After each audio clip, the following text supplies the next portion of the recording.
Hello guys, welcome to Comet Learning. तो हमने हमारा नया चैप्टर जो स्टार्ट किया था कौन सा था भाई? Inheritance and variation. तो उसी को लेकर के चलते हम आगे की तरफ। तो लास्ट क्लास में हमने टर्मिनोलॉजीज देखी थी। क्या देखी थी? उसका इंट्रोडक्शन देखा था और जेनेटिक टर्मिनोलॉजीज देखी थी। तो आज की क्लास में अपन क्या देखेंगे? आज की क्लास में भाई अपन देखेंगे लॉ। क्या देखेंगे? लॉ। किसके लॉ? मेंडल के। मेंडल ने 3 लॉ देके गया था। जैसे न्यूटन्स के 3 लॉ है ना, वैसे ही मेंडल के 3 लॉ है। तो यही 3 लॉ के बारे में आज अपन इस क्लास में देखने वाले हैं। ठीक है, बहुत इजी इजी सी चीजें हैं, घबराना तो बिल्कुल है ही नहीं। ठीक है, सो क्या है फर्स्ट सेकंड थर्ड लॉ? पहले तो नाम देख लेते हैं इनका। नाम क्या है? जो पहला है वो है लॉ ऑफ डोमिनेंस। क्या है? Law of dominance. नाम से ही समझ में आ रहा है हमको कि क्या मतलब होता होगा इसका।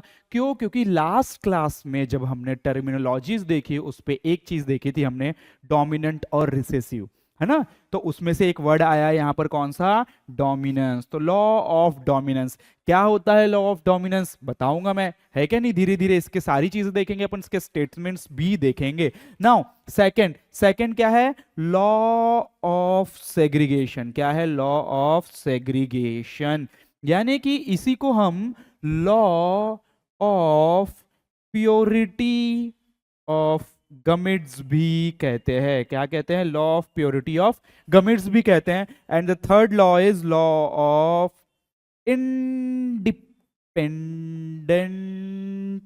असॉर्टमेंट। क्या है? Law of independent assortment. Clear है? ये 3 लॉ के बारे में आज अपने को इस क्लास में देखना है। कौन कौन से 3 लॉ? सबसे पहले तो बेसिकली हमको नाम याद होना इन तीनों के। क्या है? फर्स्ट लॉ है लॉ ऑफ डोमिनेंस। क्या है? Law of dominance. Then second law है हमारा लॉ ऑफ सेग्रीगेशन, जिसको हमने law of purity of gametes भी बोला है। क्यों बोला है? सारी चीजें देखेंगे। देन द थर्ड है कि लॉ ऑफ इंडिपेंडेंट असॉर्टमेंट। ठीक है, तो वन बाय वन सारी एक एक करके अपन ये तीनों चीजें देखते हैं। पहला क्या है हमारा? Law of dominance. क्या है? Law of dominance. तो मेंडल भैया ने हमको बताया था कि ये डोमिनेंस का मतलब क्या है। डोमिनेंस का मतलब क्या बोला था उन्होंने? कि दो चीजों के प्रेजेंस में जो चीज एक्सप्रेस हो उसको हम क्या कहते हैं? डोमिनेंस कहते हैं। क्या कहते हैं? डोमिनेंट कहते हैं।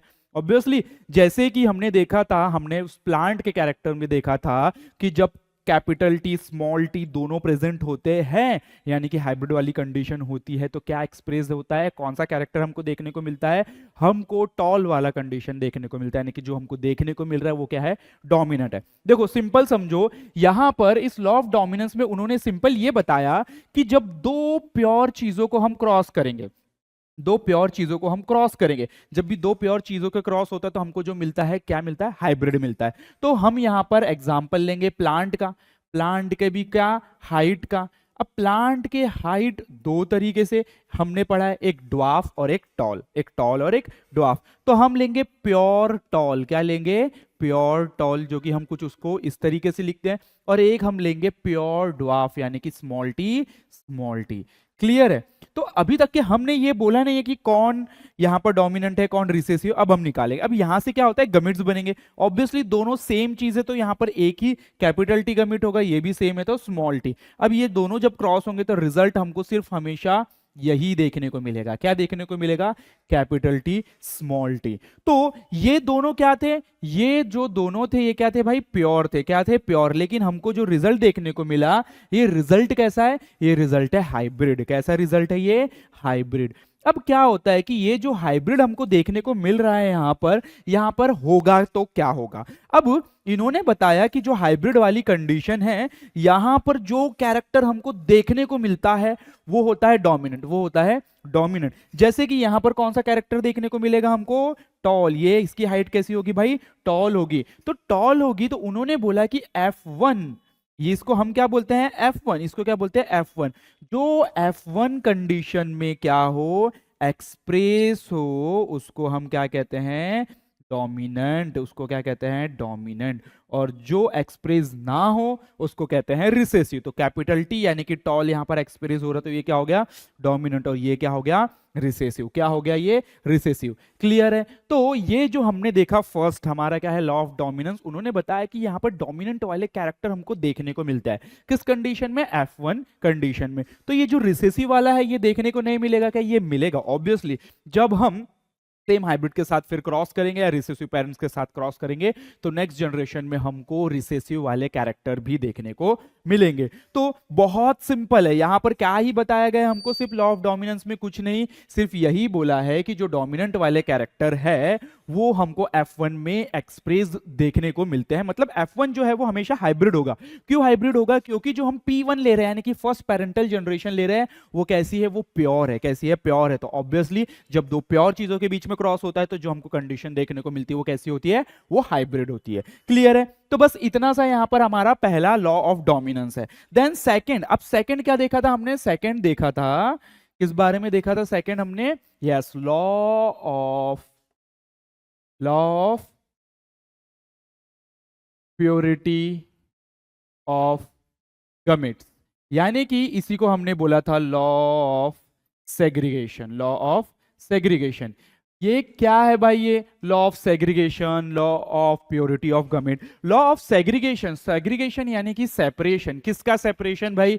देखो प्योरिटी ऑफ गमेट, इसी को नाम हमने क्या बोला? Purity of gamete. अभी अभी हम देख कर आए हैं लॉ ऑफ डोमिनेंस में एक हाइब्रिड कंडीशन हमको देखने को मिलती है, एक कैपिटल टी और एक स्मॉल टी। क्या देखने को मिलता है? कैपिटल टी स्मॉल टी, जो कि कैसी कंडीशन है? हाइब्रिड कंडीशन है। क्लियर है? तो ये क्या बताता है कि जब ये दोनों साथ में रहते हैं एक जनरेशन तक के तो इनमें कोई भी मिक्सिंग, क्या मिक्सिंग और ब्लेंडिंग नहीं होती है। मिक्सिंग और ब्लेंडिंग नहीं होती है। इसका मतलब यह है कि जब ये आगे नेक्स्ट जनरेशन में ट्रांसफर होते हैं ना बेटा, तो प्रॉपर इनके गमेट्स अलग अलग बनते हैं, प्योर बनते हैं। Capital T small T, capital T small T, यहां पर कोई मिक्सिंग और ब्लेंडिंग नहीं है। तो ये क्या है? ये गमिट है। ये क्या है? गमिट है। जब भी ये गमिट्स बनेंगे ना ये प्योर होते हैं। कैसे होते हैं? प्योर होते हैं, उसमें कोई मिक्स नहीं होता। जैसे कि हम बोल रहे हैं भाई यहां पर तो कैपिटल टी स्मॉल टी दोनों साथ में है, लेकिन जब ये गमिट्स बनते हैं सेपरेट होते हैं तो फिर भी वो पूरे प्योर कंडीशन में होते हैं। अब हम बोलते हैं ना संगति का असर आता है, ये दोनों साथ में रहते हैं लेकिन फिर भी इसका असर इधर और इसका इधर असर हमको देखने को नहीं मिलता है। जब भी ये सेपरेट होंगे यानी कि सेग्रीगेट होंगे, ये कैसे तरीके से होंगे? बिल्कुल प्योर तरीके से होंगे, बिल्कुल प्योर। देखो कैपिटल टी स्मॉल टी, यहां पर हमको कोई भी यहां पर इधर का थोड़ा सा कैरेक्टर उधर, उधर का इधर हमको देखने को नहीं मिलेगा। तो ऐसे ही होता है कि जो गमिट्स क्या होते हैं कि हाइब्रिड कंडीशन में तो वो होते हैं लेकिन वो प्योर तरीके से होते हैं, तभी नेक्स्ट जनरेशन में एक्सप्रेस होते हैं। हमने क्या बोला था उस टाइम पे कि जब कैपिटल टी स्मॉल टी हमको देखने को मिल रहा है, ये कंडीशन हाइब्रिड देखने को मिल रही है, तो इसको हम टॉल बोल रहे हैं। क्या बोल रहे हैं? टॉल। जब इसका मैं और एक और सेल्फिंग कराऊंगा, क्योंकि पिछले क्लास में मैंने पढ़ाया था जो F2 जनरेशन मिलती है वहां पे हमको रिसेसिव वाले भी कैरेक्टर देखने को मिलते हैं। अगर ये पूरे तरीके से अलग अलग नहीं होते थे, इस तरीके से सेग्रीगेट नहीं होते थे, ये आपस में मिक्स हो जाते थे, तो हमको ये वाली कंडीशन देखने को नहीं मिलती थी। तो सिंपल यहां पर यही बताया गया है कि जो हाइब्रिड कंडीशन में भी रहने के बाद जो हमारे गमिट्स होते हैं ये कैसे होते हैं? प्योर होते हैं। कैसे होते हैं? प्योर होते हैं। कोई इनमें मिक्सिंग ब्लेंडिंग नहीं होती है, आपस में अलग हो जाते हैं, नेक्स्ट जनरेशन में भी पास ऑन होते हैं। इसीलिए इसको क्या बोला है? ये गमिट्स प्योर रह जाते हैं, इसलिए इसको क्या बोला है? प्योरिटी ऑफ गमिट्स और लॉ ऑफ सेग्रीगेशन। देखो भैया ये जो 3 लॉ पढ़ने वाले हैं ना उसमें से सिर्फ यही यूनिवर्सली एप्लीकेबल है, यूनिवर्सली एप्लीकेबल है, यानी कि ये सारे स्पीसीज में अप्लाई होता है। ऐसा नहीं है जैसे लॉ ऑफ डोमिनेंस हम आगे जाके पढ़ेंगे, लॉ ऑफ डोमिनेंस के भी हम लिमिटेशंस पढ़ेंगे, डेविएशंस पढ़ेंगे कि भाई कहीं पे लॉ ऑफ डोमिनेंस देखने को मिल रहा है, कहीं पर देखने को नहीं मिल रहा है। लेकिन ये ऐसा लॉ है जो आपको हर एक स्पीसीज में देखने को मिलेगा। क्लियर है? तो दो चीजें देखी हमने, law of dominance, then the second is law of क्या? Law of purity of gametes यानी कि लॉ ऑफ सेग्रीगेशन। अब आ जाते हैं हम हमारे नेक्स्ट जो कि है third law, law of independent assortment. Independent assortment का क्या है? ये जो लॉ बताया है ना भैया, ये डाई हाइब्रिड क्रॉस के ऊपर बेस्ड है। क्या है ये? डाई हाइब्रिड क्रॉस के ऊपर बेस्ड है। मतलब क्या है इसका? डाई हाइब्रिड क्रॉस के ऊपर बेस्ड है। क्या बोल रहा है कि लॉ ऑफ इंडिपेंडेंट असॉर्टमेंट, मतलब हम क्या बोल रहे हैं कि जब हम डाई हाइब्रिड क्रॉस लेंगे एक कैरेक्टर दूसरे कैरेक्टर के ऊपर डिपेंड नहीं होता। यहां पर क्या होता है, जो एक कैरेक्टर है वो दूसरे कैरेक्टर के ऊपर डिपेंड नहीं होता, कि जैसे होता है ना कि नहीं ये जाएंगे तो मैं जाऊंगा, नहीं तो मैं भी नहीं जाऊंगा। इस तरीके से यहां पर कुछ भी कंडीशन नहीं होती है। जैसे कि अगर मैं एक एग्जांपल लू, राउंड येलो, राउंड येलो का अगर मैं क्रॉस करूं किसके साथ, रिंकल्ड, रिंकल्ड ग्रीन के साथ, रिंकल्ड ग्रीन के साथ। क्लियर है यहां तक के? सो अगर मैं राउंड येलो का रिंकल्ड ग्रीन के साथ क्रॉस करूं तो मेरे को जो F1 देखने को मिलेगा वो क्या देखने को मिलेगा भाई, सिंपल सा। तो इसका क्या होगा कैपिटल आर, और उसका क्या होगा कैपिटल वाई, इसका होगा small R small Y, capital R small R capital Y small Y. ये हो गया हमारा हाइब्रिड, क्या हो जाएगा ये हमारा हाइब्रिड वाली कंडीशन हो जाएगी। तो अब जब हम इसका F2 जनरेशन निकालेंगे ना बेटा, तो हमको जो चार तरीके की कंडीशन देखने को मिलेगी, चार तरीके की। या तो जो सीड है वो राउंड येलो होगा, या फिर वो राउंड ग्रीन होगा, या तो फिर वो राउंड ग्रीन होगा। क्लियर है? या फिर ये रिंकल्ड येलो होगा, या फिर रिंकल्ड येलो होगा, या फिर रिंकल्ड ग्रीन होगा, या फिर रिंकल्ड ग्रीन होगा। तो ये कोई भी कॉम्बिनेशन हो सकता है। हम क्या बोल रहे हैं कि राउंड येलो और हमने रिंकल्ड ग्रीन का क्रॉस कराया, तो ये कोई भी कॉम्बिनेशन आ सकते हैं। लेकिन ये कॉम्बिनेशन कब आ सकते हैं, जब हम बोल रहे हैं कि ये एक दूसरे के ऊपर डिपेंडेंट नहीं होते। कब बोल सकते हैं इंडिपेंडेंट, डिपेंडेंट नहीं होते, यानी कि ये आपस मतलब इंडिपेंडेंट है। तभी तो कभी राउंड का येलो के साथ, कभी राउंड का ग्रीन के साथ देखने को मिल रहा है। अगर हम बोलते कि नहीं हमेशा जो राउंड सीड हमको येलो कलर के साथ देखने को मिलेगा, तो जब जब हमारा सीड राउंड होगा तो कलर येलो ही होगा। हम फिर ये बोल ही नहीं पाते थे कि राउंड के साथ ग्रीन भी होगा। तो इसीलिए हम बोल रहे हैं कि ये सारे कैरेक्टर एक दूसरे के ऊपर डिपेंड है ही नहीं भाई। कोई राउंड कोई रिंकल, ये सारे कैरेक्टर एक दूसरे के ऊपर क्या है, इंडिपेंडेंट है। यही हमारा लॉ बोलता है, लॉ ऑफ इंडिपेंडेंट असॉर्टमेंट, कि एक कैरेक्टर दूसरे कैरेक्टर के ऊपर डिपेंड नहीं है कि ये क्रॉस मतलब ये उसमें जाएगा तो उसके पीछे पीछे ये भी आएगा, ऐसा जरूरी नहीं है।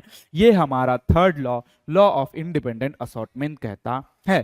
देखो तीन लॉ देखा हमने। लॉ ऑफ डोमिनेंस, यानी कि भाई F1 में हमको डोमिनेंट कैरेक्टर देखने को मिलेंगे, ठीक है, क्लियर है। देन सेकंड है हमारा लॉ ऑफ क्या, लॉ ऑफ सेग्रीगेशन, जिसको हमने law of purity of gamete बोला, कि जो गमेट्स होते हैं वो प्योर पूरे तरीके से बनते हैं, उनमें कोई भी ब्लेंडिंग और मिक्सिंग हमको देखने को नहीं मिलती। और जो थर्ड है हमारा लॉ ऑफ इंडिपेंडेंट असॉर्टमेंट, एक कैरेक्टर दूसरे कैरेक्टर के ऊपर क्या नहीं होता, डिपेंडेंट नहीं होता है। क्लियर है? पट से इसकी थोड़ी सी थ्योरी देख लेते हैं कि भाई अपने को क्या देखना है। तो क्या था अपना सारे के सारे law of inheritance, yes Mendel के लॉ है ये। Then so Mendel's law of inheritance में क्या बताया गया हमको, कि Mendel's propose three basic postulate on the basic which three laws were formulated. तीन लॉ बनाए उन्होंने, law of dominance, law of segregation जिसको law of purity of gametes भी बोला, और law of independent assortment. Third law क्या बोल रहा है, लॉ ऑफ इंडिपेंडेंट असॉर्टमेंट। अब आगे चलते हैं धीरे धीरे, क्या बता रहा है एक एक कैरेक्टर देखते हैं अपन। Law of dominance, law of dominance के बारे में क्या बोल रहा है कि इन मोनोहाइब्रिड क्रॉस बोलो या डाईहाइब्रिड क्रॉस, जो फिनोटिपिक कैरेक्टर होते हैं वो कौन कंट्रोल करता है, डिस्क्रीट यूनिट। डिस्क्रीट यूनिट बोले तो छोटा सा यूनिट, जिसको अपन क्या कहते हैं, फैक्टर। फैक्टर यानी कि जीन। ओके, सो इन हेटेरोजाइगस कंडीशन और डिसिमिलर पेयर। हेटेरोजाइगस कंडीशन यानी कि मैंने आपको पहले बताया ये दोनों एक दूसरे से कैसे डिफर है, अलग अलग है क्या नहीं। मैंने बताया था होमोजाइगस हेटेरोजाइगस, होमो यानी सेम, हेटेरोजाइगस यानी कि अलग अलग। तो ये दोनों अलग अलग है, जिसके वजह से अपन इसको क्या कहते हैं, हेटेरोजाइगस यानी कि डिसिमिलर। सो हेटेरोजाइगस कंडीशन और डिसिमिलर पेयर जो होते हैं, one is dominant over the other, जिसमें एक डोमिनेंट होता है दूसरे के ऊपर। तो ये कैपिटल टी हमारा डोमिनेंट है स्मॉल टी के ऊपर। तो जो डोमिनेंट है कैपिटल टी, और जो जिसके ऊपर डोमिनेंट है वो क्या हो जाएगा, रिसेसिव। और bracket is used to explain the expression of only one of the parental character, जिसमें से सिर्फ एक ही पेरेंट्स का कैरेक्टर हमको देखने को मिलता है। अब बात आ जाती है स्टेटमेंट का। तो क्या स्टेटमेंट है लॉ ऑफ डोमिनेंस का, कि ये स्टेटमेंट बोलता है कि जब दो होमोजाइगस इंडिविजुअल विथ वन और मोर सेट ऑफ कॉन्ट्रास्टिंग कैरेक्टर के साथ क्रॉस्ड होगा, वन और मोर कॉन्ट्रास्टिंग कैरेक्टर यानी कि मैंने मोनोहाइब्रिड डाईहाइब्रिड क्रॉस के बारे में बताया, एक कैरेक्टर लो या उससे ज्यादा कैरेक्टर को लेकर के जब अपन क्रॉस करते हैं या अलग होता है, तो उसमें क्या बोलता है कि अगर वो प्योर चीज के लिए हो, सो जो अलील यानी कि दैट अपीयर इन F1, जो हमको F1 में देखने को मिलेगी वो डोमिनेंट होगी, और जो देखने को नहीं मिलेगी वो क्या हो जाएगी, वो होगी रिसेसिव। ये कहना है हमारा लॉ ऑफ डोमिनेंस का। क्लियर है। देन हम आ जाते हैं second law, law of segregation, यानी कि law of purity of gametes. तो इसमें क्या बताया है कि the law of segregation is universally applicable. देखो पहले ही लाइन बताया कि यूनिवर्सली एप्लीकेबल, सिर्फ यही लॉ को इसने यूनिवर्सली एप्लीकेबल इसलिए बोला है क्योंकि जो फर्स्ट लॉ और थर्ड लॉ है इसके कहीं ना कहीं हमको डेविएशंस यानी कि लिमिटेशंस देखने को मिलते हैं। So this law is based on the fact that allele do not show any blending and mixing। यहाँ पे कोई अलील, हमारे अलील क्या है, जैसे कि कैपिटल टी स्मॉल टी, ये दोनों क्या है, हमारे हाइट के अलील है, तो ये आपस में मिक्स और ब्लेंड नहीं होते हैं।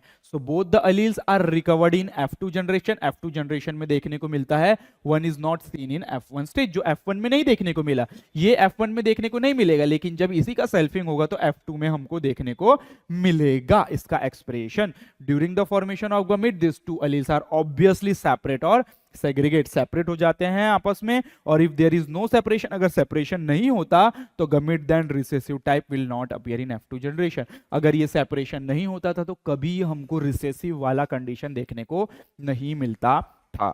गमिट में कैरी आइदर डोमिनेंट और recessive factor but not both. जब हम इसके गमिट्स बनाते तो ऐसे लिखते हैं ना, कैपिटल टी इधर स्मॉल टी इधर, एक गमिट में एक ही होता है, या तो डोमिनेंट कैरेक्टर होगा या तो रिसेसिव कैरेक्टर होगा, एक गमिट में दोनों कैरेक्टर नहीं होते। यही कहना है कि गमिट में कैरी आइदर डोमिनेंट और recessive factor but not both, that's why it is also called law of purity of gamete, जिसके वजह से हम इसको क्या कहते हैं, law of purity of gametes. Clear है। तो ये हो गया हमारा, चलो इसका स्टेटमेंट देख लेते हैं। स्टेटमेंट क्या बोलता है, इसका स्टेटमेंट बोलता है भैया कि the law states that when hybrid, hybrid बोले तो F1 फॉर्म गमिट, जब गमिट बनाएगा वो तो allele segregate from each other and enter in different gamete, अलग अलग गमिट में जाएंगे और gamete form are pure in the carry only one allele each, या तो डोमिनेंट या तो रिसेसिव कैरेक्टर उसमें देखने को मिलते हैं। Then the third is law of independent assortment. बहुत इजी है भाई ये सारी चीजें, ये डाई हाइब्रिड क्रॉस के ऊपर बेस्ड है, मैंने तो पहले ही बता दिया आपको, सारी चीजें डाई हाइब्रिड क्रॉस के ऊपर बेस्ड है। ये हमारा यहाँ पर क्या होता है, डिस्क्राइब हाउ डिफरेंट जीन और अलील प्रेजेंट ऑन सेपरेट क्रोमोसोम, कैसे अलग अलग जीन अलील अलग अलग क्रोमोसोम में प्रेजेंट होते हैं। ये बताता है कि जब फॉर्मेशन होता है गमिट का, they are separate from each other independently, वो एक दूसरे के ऊपर डिपेंड हुए बिना अलग अलग हो जाते हैं, है कि नहीं। जैसे बताया कि नहीं ये करेगा तो मैं करूंगा, ये जाएगा तो मैं जाऊंगा, इस तरीके से दूसरे के ऊपर डिपेंड नहीं होते, ये इंडिपेंडेंटली, ये कैरेक्टर उधर जा रहा है ना, मेरे को कोई लेना देना नहीं है, मेरे को नहीं जाना उधर, मैं को इधर जाना है, इस तरीके से। So this alleles are randomly, ये सारे रैंडमली यूनाइट होते हैं और मिक्स्ड होते हैं फर्टिलाइजेशन। तो F2 phenotypic ratio in dihybrid cross जो होता है 9:3:3:1, क्योंकि लास्ट क्लास में मैंने बताया आपको डाई हाइब्रिड क्रॉस निकाल करके फिनोटाइपिक जीनोटाइपिक है क्या नहीं। सो 9:3:3:1 indicates that the two pair of character behave independently of each other.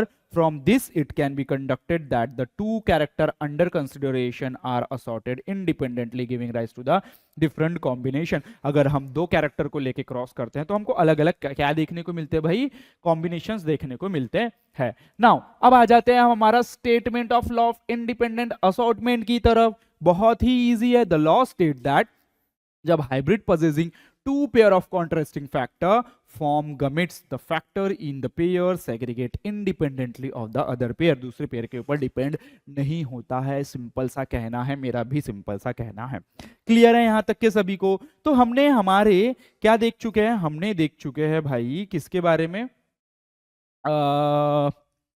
तीनों लॉस के बारे में, तीनों लॉ के बारे में हम कंप्लीट कर चुके हैं। अब आ जाते हैं हमारा नेक्स्ट जो कि है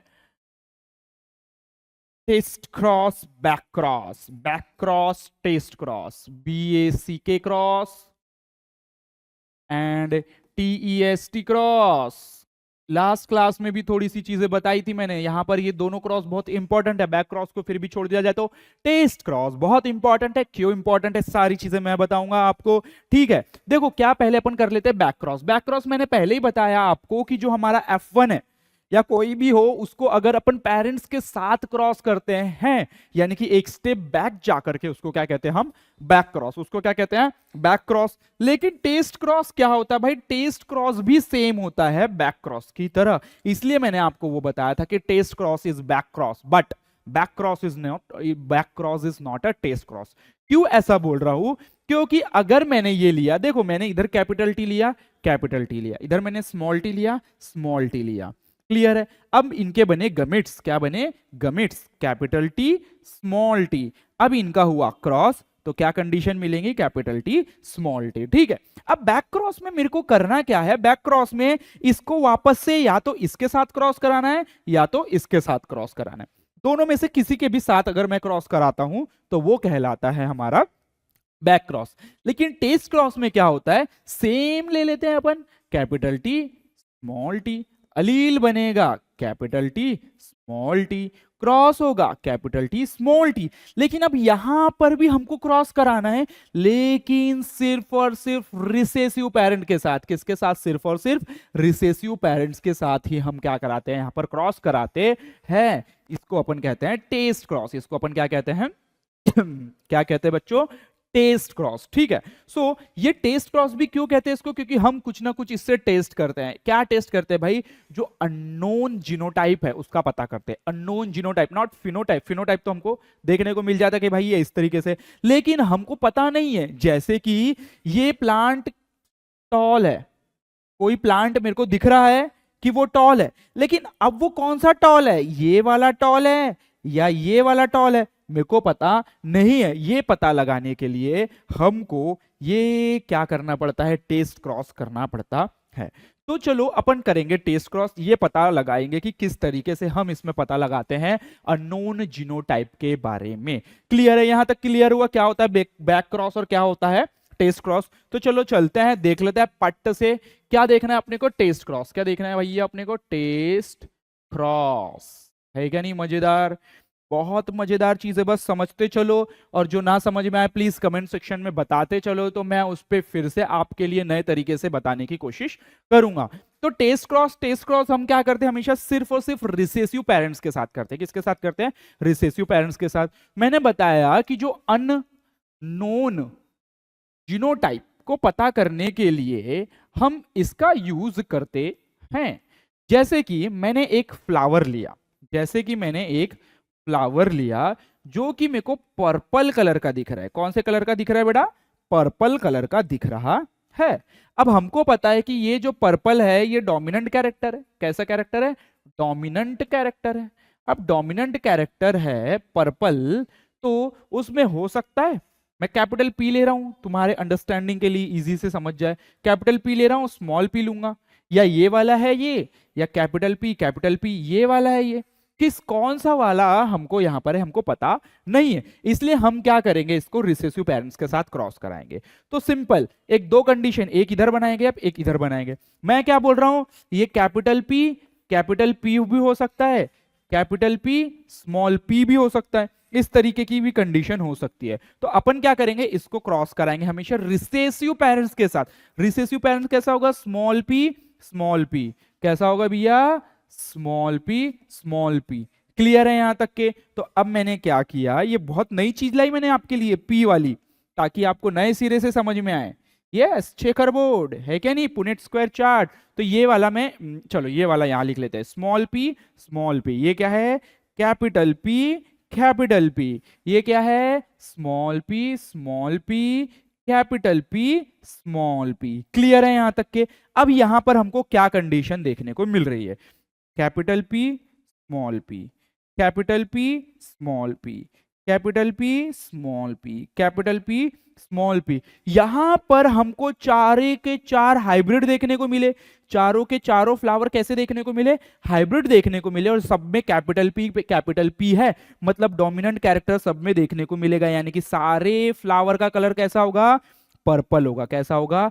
पर्पल होगा। जब हमने अगर क्रॉस किया, अननोन प्लांट लिया जो कि पर्पल कलर का दिख रहा था, हमको पता नहीं, और एक हमने रिसेसिव प्लांट लिया, उसके साथ क्रॉस कर दिया, और उनके सारे ऑफस्प्रिंग हमको पर्पल ही देखने को मिल रहे हैं, तो हम समझ जाएंगे कि ये होमोजाइगस डोमिनेंट है। कैसा है ये? होमोजाइगस डोमिनेंट है क्या नहीं? कैपिटल पी अगर सारे हमको क्या देखने को मिल रहे हैं? डोमिनेंट कैरेक्टर देखने को मिल रहे हैं।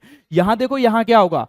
Capital P small P, capital P small P, small P small P, small P small P. और अगर 50-50% रेशो देखने को मिले, जैसे कि यहां पर हमको देखने को मिल रहा है कि 2 फ्लावर हमको पर्पल देखने को मिल रहे हैं और 2 फ्लावर हमको व्हाइट देखने को मिल रहे हैं, तो इस तरीके से हमने क्या किया, यहां पर पता लगाया कि भाई जो फ्लावर है वो कैसा है, मतलब हेटेरोजाइगस, हेटेरोजाइगस डोमिनेंट है या होमोजाइगस डोमिनेंट। कैसे पता चलेगा? अगर सारे ऑफस्प्रिंग हमको डोमिनेंट कैरेक्टर दिखा रहे हैं, सेम कैरेक्टर दिखा रहे हैं, तो वो प्लांट कैसा होगा, होमोजाइगस डोमिनेंट। अगर उसमें से 50-50% रेशियो देखने को मिल रहा है तो वो कैसा होगा, हेटेरोजाइगस डोमिनेंट। ये बिल्कुल कंफ्यूज नहीं होना, मैंने कैपिटल पी स्मॉल पी जैसी चीजें ली, आप अपने हिसाब से जो भी चाहे वो ले सकता है, लेकिन अच्छा वही होगा जो हमारे बुक में यूज किया जाता है, जिससे आप रिलेट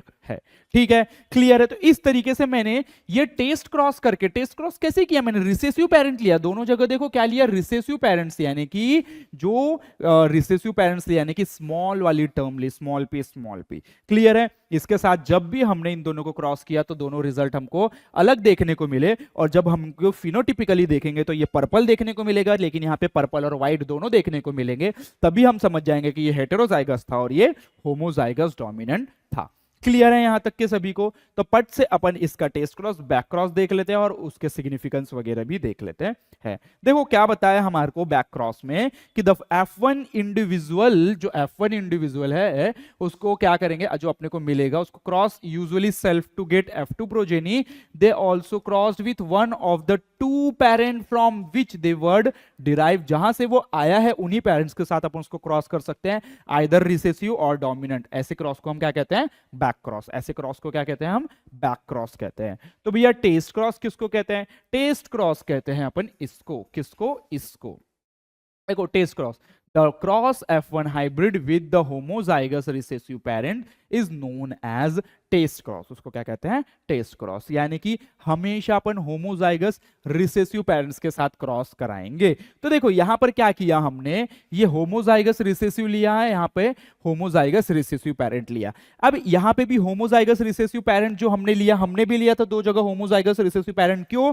क्योंकि एक फ्लावर ऐसा था जो कि पर्पल था, हमको पता नहीं कि ये कैपिटल वाला मतलब होमोजाइगस डोमिनेंट है या हेटेरोजाइगस। यहां पे देखो W वाला टर्म यूज किया मैंने, P वाला यूज किया था। ठीक है, तो जब अपन ने इसके साथ क्रॉस किया होमोजाइगस के साथ तो सारे पर्पल देखने को मिले, लेकिन जब हेटेरोजाइगस के साथ क्रॉस किया हमने तो हमको 2 पर्पल 2 व्हाइट देखने को मिले, यानी कि 50-50% वाला रेशियो देखने को मिला। तो इस तरीके से हम पता लगा सकते हैं कि भाई कौन सा ये जो जीनोटाइप है होमोजाइगस डोमिनेंट है या हेटेरोजाइगस डोमिनेंट है। क्या सिग्निफिकेंस है भाई, test cross can be used to find out the genotype of any plant. Genotype पता करने के लिए अपन इसका उपयोग कर सकते हैं, which shows dominant character whether the plant homozygous और heterozygous can understand by performing test cross. Test cross पता करके अपन ये कर सकते हैं। भाई बिना टेस्ट क्रॉस किए अपन को पता ही नहीं चलेगा कि वो होमोजाइगस है या हेटेरोजाइगस। तो एग्जांपल के तौर पर क्या लिया गया, पी प्लांट को क्रॉस किया गया, कौन सा, जो कि पर्पल फ्लावर था और एक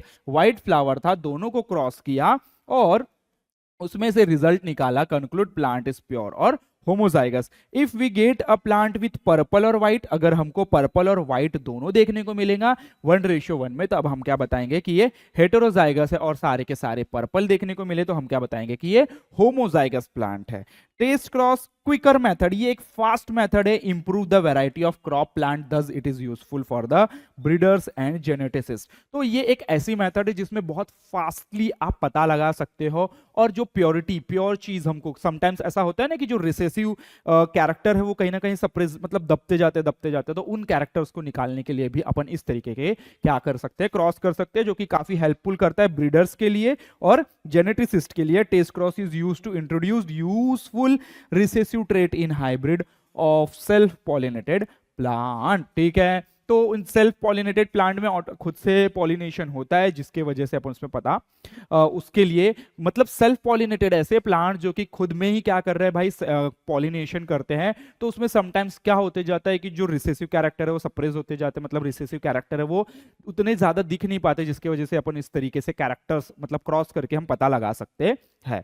ठीक है, तो यहां पर हमने आज के क्लास में हमने सारे के सारे हमारे लॉज देखे, 3 law, law of dominance, law of segregation, law of independence independent assortment. फिर उसके बाद हमने देखा बैक क्रॉस, टेस्ट क्रॉस देखा। ये सारी चीजें इंपॉर्टेंट है क्योंकि जैसे जैसे चैप्टर में आगे बढ़ते जाएंगे ये सारी चीजें आपको काम में आएगी। क्यों? क्योंकि अगले क्लास में हम देखने वाले मेंडल के डेविएशन यानी कि लिमिटेशन। क्या है भाई कि किस कहां पर मेंडल की ये जो सारी चीजें थी, रिसर्च थी, वो काम में नहीं आई, ये हम देखने वाले हैं। जैसे कि मेंडल ने 3 लॉ बताया, इसी लॉ को अपन क्या करेंगे, ब्रेक करेंगे। जैसे कि फर्स्ट वाला लॉ ऑफ डोमिनेंस हम बोलेंगे कि ये कहां पर अप्लाई नहीं हो पा रहा है। देन सेकंड लॉ को तो हम बोल ही चुके हैं कि यूनिवर्सली एप्लीकेबल है, तो उसको अपन को हाथ ही नहीं लगाना है। देन द थर्ड जो लॉ है हमारा, लॉ ऑफ इंडिपेंडेंट असॉर्टमेंट, उसको भी अपन तोड़ फोड़ के मरोड़ करेंगे। ठीक है, तो हम मिलते हैं हमारे नेक्स्ट वीडियो के साथ, और आप अपनी पढ़ाई जारी रखिए भाई। अगर आपने बीच में लिंक तोड़ी तो समझ लो फिर आप टूटे, मतलब पढ़ाई टूटी। ओके, सो आपको टाइम टू टाइम स्टडी करते रहना है और हमारे साथ पढ़ते रहना है। क्लियर है? तो मिलते हैं हमारे नेक्स्ट वीडियो के साथ, तब तक के लिए धन्यवाद।